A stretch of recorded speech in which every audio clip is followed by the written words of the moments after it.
Yango Yeye, Abel Bengesi.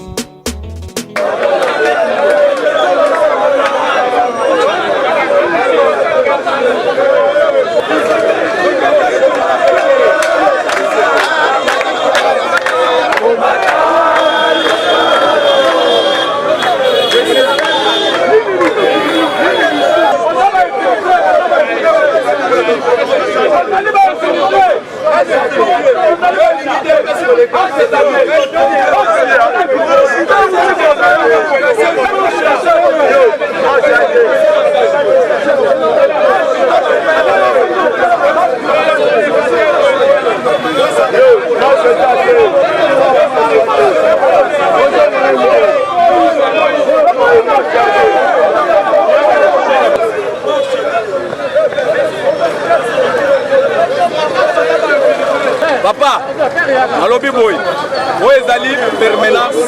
Il y a IDPS. Nous sommes des combattants IDPS. Les infiltrés sont ébélés. Bisso, toza na posa ya kimia, toza na posa des ordres te, toza contre ba député o ya IDPS so balie mbongo.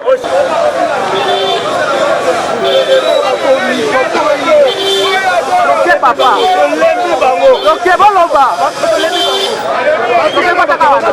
Kota kawana. Bato bazoya.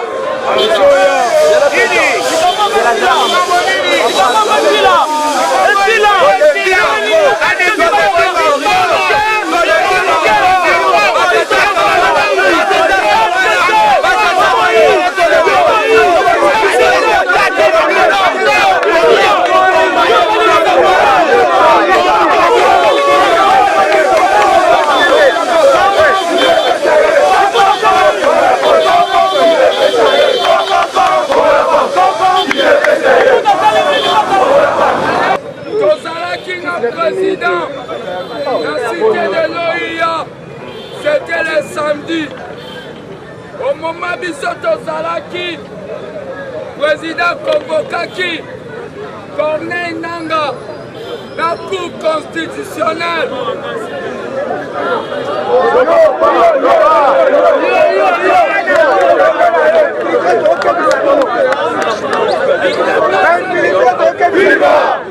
Président Robi Boye, Aza choqué, na makambu oyo, yaba député, bako jouer la bango décision, mais par rapport na Sénat, président Robi, yé, akosala, na Sénat corrompu te.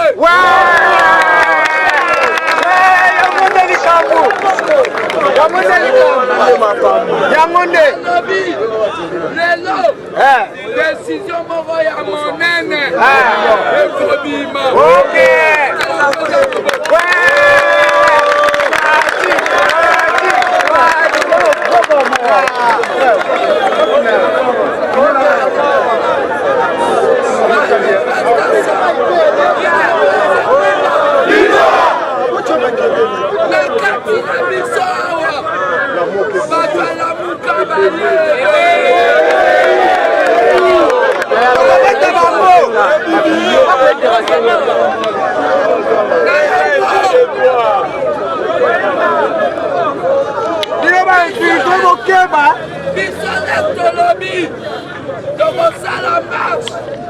La Mouka va continuer va mobiliser va Kuluna Natina Ete va la pillage marche ya lelo les a suspendus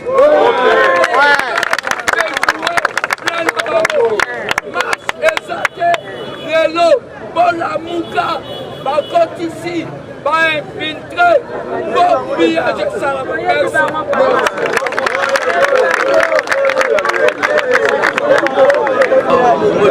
manifestation d'aujourd'hui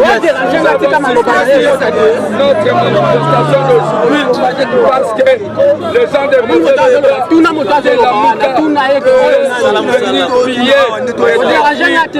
qui est de nous étant un parti au pouvoir, nous envisageons de manifester pacifiquement. Tellement qu'on a eu ces informations, c'est pour cela que je faisais la communication à notre base que la manifestation contre les députés corrompus aujourd'hui est annulée.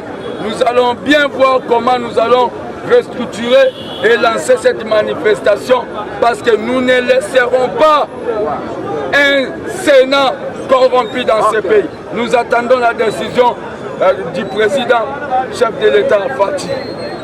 Maintenant, comme on a promis une section pour toucher les députés, comment est-ce que la base a eu cette news? C'est ce que la base attendait. Ces gens-là sont sanctionnés et maudits. Ils n'auront plus accès dans notre siège. Ils ne représentent pas l'UDPS. C'est-à-dire, nous les avons chassés du parti parce qu'ils ont jeté des salives sur le tombeau de l'héros national qui est Etienne Tshisekedi. Nous, à l'UDPS, nous n'avons pas lutté pendant 37 ans pour qu'on vienne nous corrompre avec 30 000 $ ou 20 000 $. C'est ça. Donc nous avons compris. Avec le président m'a dit ceci. Les gardiens du temple, nous avons fait le combat politique. Maintenant, ça nous reste un combat. Le combat, c'est quoi? C'est le combat du changement de mentalité. Le combat de rendre tous les Congolais intègres et respectueux. Merci. Merci.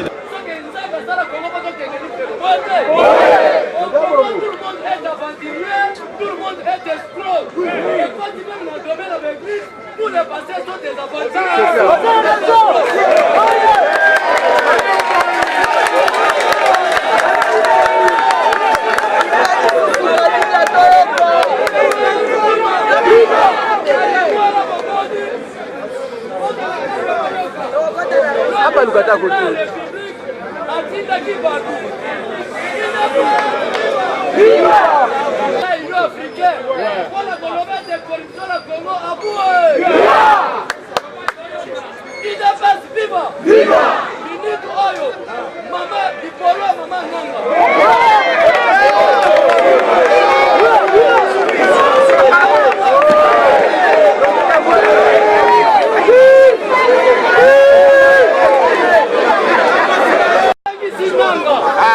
Avec ici présent pour constitutionnel, bazali la réunion, l'hôpital Wayami président la biso créo, comme à ma présence à début, ayebi si bango boye, makabasela wala na yebi yango. Le président de la République est le garant de la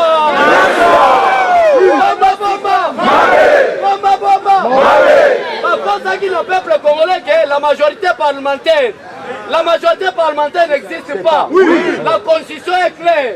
La constitution dit ceci. Le peuple est souverain. Donc manifester, toi manifester. Pourquoi la 40 ans, la nation Yoki, souci la vie son corps la Sénat à bouer.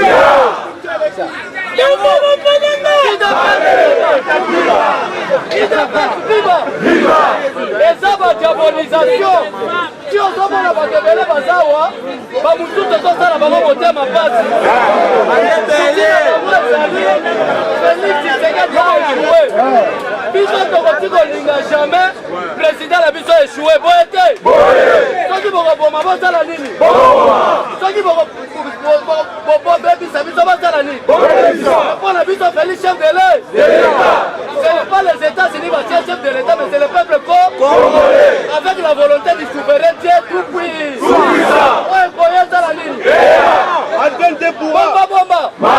Partout où tu vas pour calmer les combattants. Pour un message depuis Tongo que souci la bango ezali pas profiter pour rendre notre président faible. Vous êtes oh biso sali et Koki. Vous êtes et voilà chef de l'État là. Un maître comme Kabila ne peut pas nommer son excellent Félix Tshisekedi. Oui.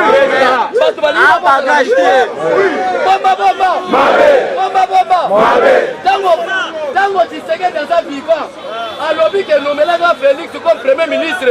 Selon encore Saint-Sylvestre, Kabila l'a dit.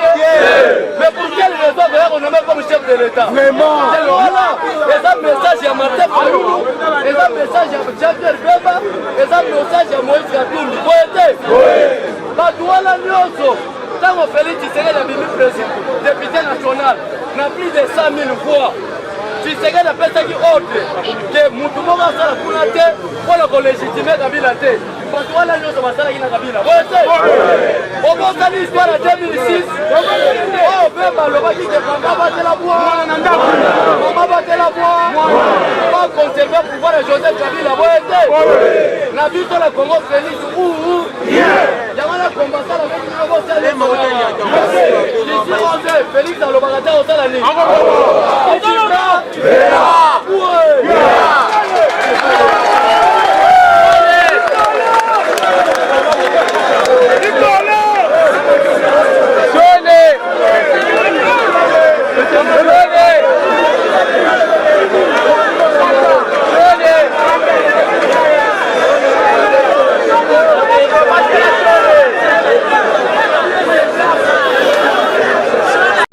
Merci mingi pour la mutuna na yo. Ce qu'on m'a dit que Telemiawa, ce n'est pas pour rien. To yawa banda vendredi. Parce que biso bato IDPS, to zala ina ba député na biso provinciaux bazala ki 12. O bazala ki habilité que pour basa nini, pas connaître la biso sikoyo ba sénateur ou ya IDPS o ba ko siéger na Sénat. Chose curieuse est que la députée na biso batikeli ko respecter mot d'ordre nani ya président intérimaire nani ya IDPS Jean-Marc Kabundu te. Face à cette grande nébiso base, bato IDPS net s'insurger contre les députés nabiso manœuvre basali on ezali manœuvre moko ya tricherie nani ya corruption. Ba corrompre bango na mbongo na bato nani ya FCC. Parce qu'il a fallu que un grand parti comme le nôtre et surtout que Félix Tshisekedi président de la République, il fallait qu'il puisse être tous dans sénateur nabiso, des grands nombres de sénateurs dans le Sénat.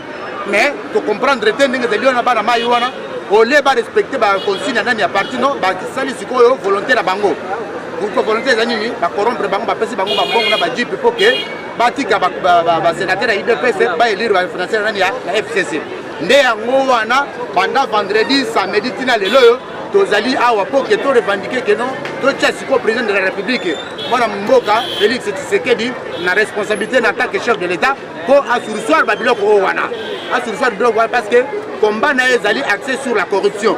Donc corruption ezali épidémie moko boye ou ezali ko gangréner société na biso congolaise.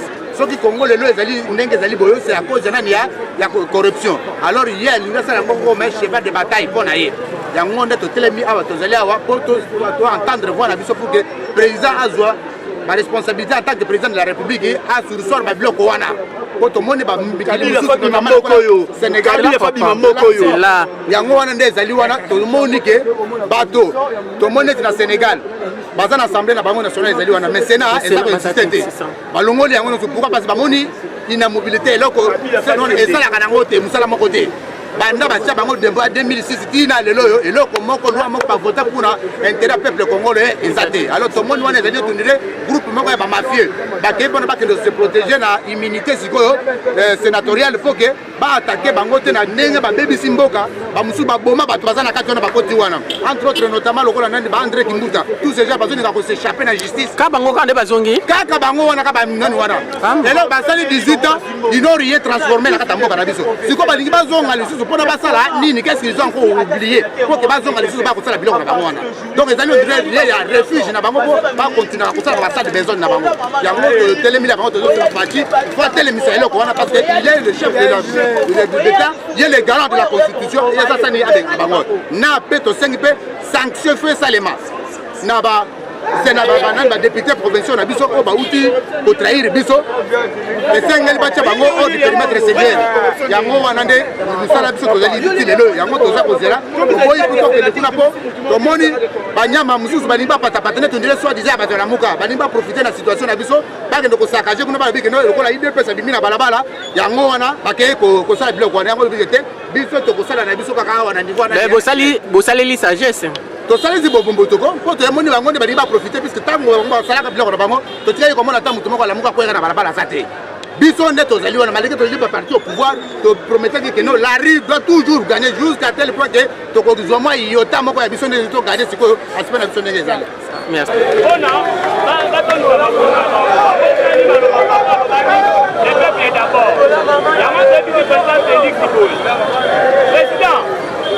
Président, Totali est allé signer pour encourager. Bientôt, on doit finir son gouvernement. Et bien, ils sont comme les sénateurs. Ils sont comme Hollande là-bas.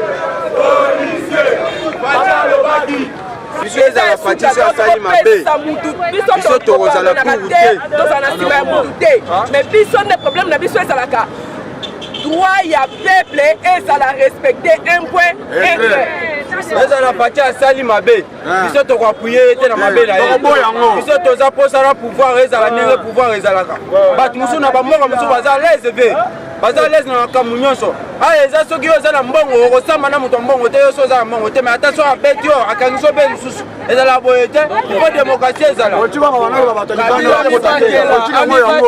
limbisaki ye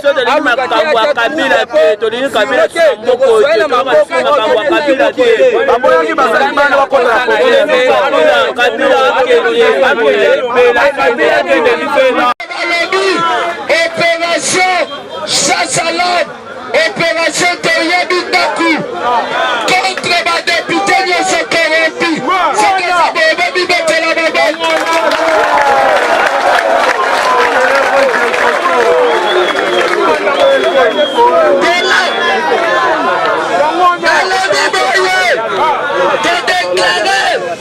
Opération Toyebi Daku contre ma députée.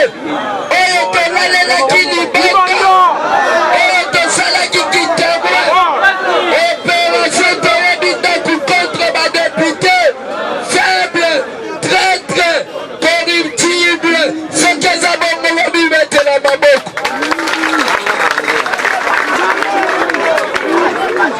Président Lobi Boye, la présidence de la République, président a convoqué Kinambo, a convoqué Cour constitutionnelle. Lele a convoqué Nzenze Tibala pour aller comme champion premier ministre. Ma convoqué réunion au Babengi interconstitutionnel. Et l'Union Kolobana, quand le président Zanamé, c'est que décision ya monene de tunangeza nini. Président Lobi a que ça la jamais na Sénat.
Président Konile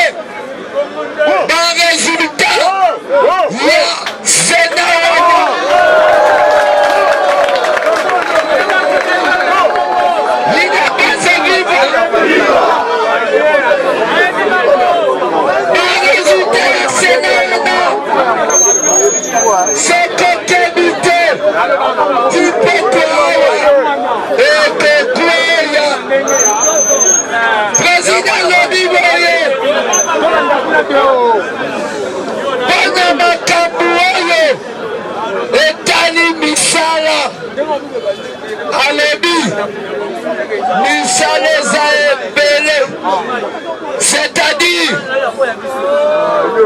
misala tokocreye na misala misusu ezalaka te mpo bacombattant bakoka mpe se retrouver. Lela c'était prévu tokende na ye idepese viva, c'était prévu tokende na ye babengi assemblée provinciale mpona kobeta bato wana batrahir babwaki fei na tombe ya Tshisekedi. Yango nde baennemi ya démocratie batribaliste bato ya lamuka babaluka ntango bakotaki baréunion bazwi bamobilize bakuluna na ntina ete lelo pillage esalama mpo balakisa na opinion balobake bomoni pouvoir na bango ebandi koboma mboka. Marche ya lelo eza suspendi, vigilance bobeta maboko mpo toza vigilance. Tolembi te moral eza toujours likolo, oyebi ke oyo aza mokonzi ya mboka aza produit de la base ya UDPS. Ntango asengi biso ete tozala calme, azotrouve solution to azosala réunion interinstitutionnelle na badepute provinciaux na biso, ba-ex-député provinciaux na biso miyibi bavanturier bato lokoso oyo lelo bacrache na mémoire ya Félix Tshisekedi bamulumba nano akundami te oyo UDPS ebundi pendant 37 ans po ete élite contre la corruption et puis état de droit contre la mboka na biso. Bato wana tovota bango bapesa biso ata 100 francs te, tozonga bandako ba 1 heure ba 2 heures po ete tovote bango. Mais lelo devant mbongo bateki bavoi na biso batango banani badepute provinciaux ata moko ebiye kombo te nga nalobelaka baindividu te, baindividu epa nanga bazalaka na place te. C'est-à-dire bato wana tosouffri mpo tovote bango babimisa biso 0 sénateur eza impossible. Biso toza calme tozozela mokonzi asa nini aloba, mais souci na biso élection ya basénateur wana biso toyeba bango te, to reconnaître yango te, ba annuler yango élection solo nini ebanda. Parce que comment imaginez-vous que FCC en majorité na assemblée provinciale na assemblée nationale et puis na sénateur, mais bato wana nde bato banyokola Congo banyokoli ba congolais ka batanga kalande bazongi kaka bato wana o basali ke no lelo ba indien ba libanais ba pakistanais banyokola ba ndeko so congolais. Mais soki bato wana kaka bazongi omoni te bazana makanisi mabe pona mboka na biso. Alors biso tozoloba ete tokolemba te jusqu'à ce que solution malamu ezwama. Même ce président a bimisi décision za mabe tokotelemela yango de ma marche silité. Papa balobi ke oyebi yango très bien, UDPS s'expliquera toujours dans nzela. C'est-à-dire biso tolembi marche te toza bien motivé na ndenga bosakana te. Bon ça va toyozela ki et ya no ya bien pas mokonzi mboka ça ça lobi. Bon nga nazala wana no na lani place ya lobi te, mais je pense à azana pour na peuple. Parce que partout eskazo le cas peuple d'abord bazo melenze mwana. Webi na tango mese Kabila ezalaki soka leki bazo kumisa mingi rais. Mais eza le contraire na bokonza président Fati. Place tout azo le cas peuple na simana ye bazo senini papa alobaki peuple d'abord. C'est-à-dire que nos peuples ndé souci ya président Fati za na mutu na ye. Azo viser intérêt peuple. Biso so tozo tambola lelo, tozo déclarer eza point intérêt na biso peuple.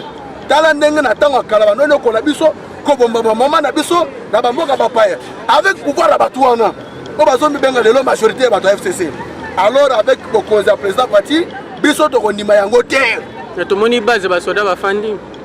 Bon bazo sala we base na biso. Bazo sala musala na bango baza agent sécurité. Po yebi na moment ya boye ba infiltrer bazanga raté.